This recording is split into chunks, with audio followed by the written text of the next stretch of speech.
On Friday night, I went to the NXT show. It was sold out here in Dallas, and they had. I sat on the second row. I knew some of the matches. I didn't know the order of the matches. I certainly didn't know the creative for the matches, which is great.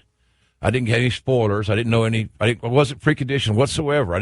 I went, sit down as a fan, the fan that I am, and just enjoy the show with my wife and my friends. And I thank Triple H for the tickets. Appreciate that. Great seats.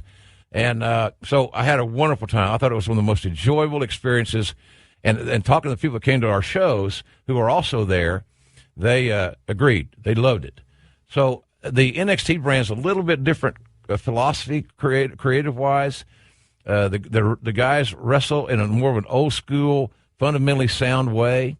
And I'll tell you, the match, Bayley's match and the female match was unbelievable.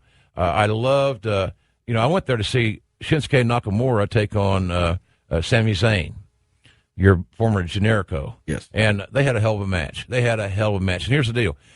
Sami Zayn's a babyface, and Nakamura's a babyface.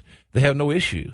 It was Nakamura's debut. So, from a creative guy, they're starting kind of behind the eight ball because there's really no story there. And once I saw him for the first time, buzz wears off, now you guys got to give me a match and tell a story. Yeah. They told a hell of a story. Do you think that Shinsuke Nakamura, from what you know about him and watch him work, do you think that he can be the major star in WWE that many of the fans are desiring?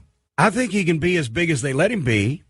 I think that his athleticism and his work is going to get over. I think his magnetic physical charisma, when people look at him, they want to look at him longer. Right. He's one of those guys. There you go. People turn heads, etc. They talk about turning heads in the airport. He doesn't do it because of size. He does it because he has a personal magnetism.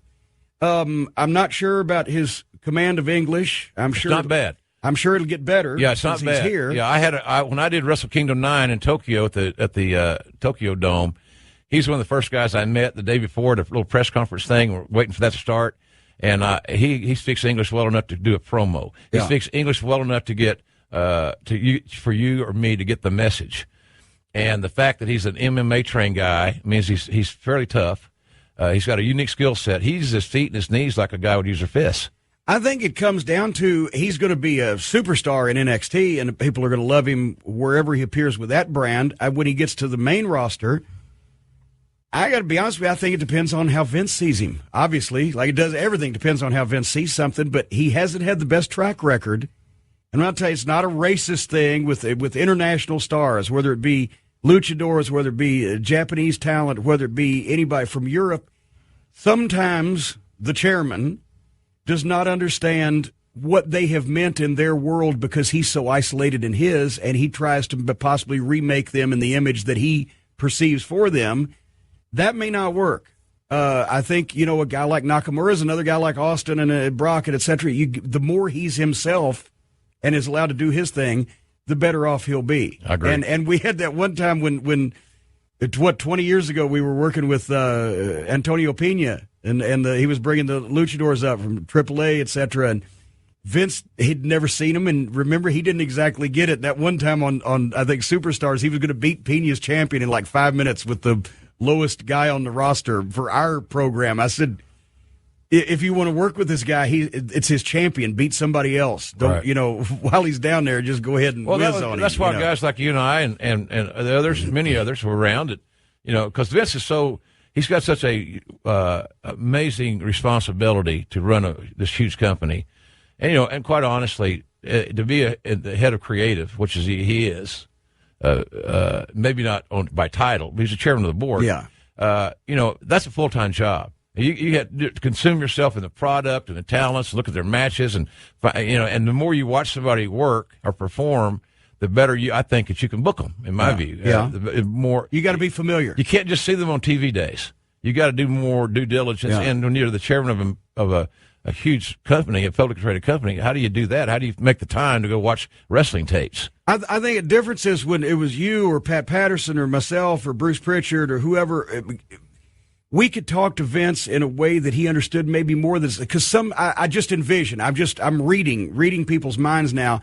that some of the writers might say about an international talent. Well, he won the Grand Prix tournament, or he did this, and he's a great work rate or whatever. And Vince don't have a command of that. But if you say, look, you want to work in this market, you want to work with a promoter in this country or whatever, I don't care if the guy's a drizzling doo-doos. Mm-hmm. Don't beat him, protect him, put him over here on that kind of thing. Vince can understand.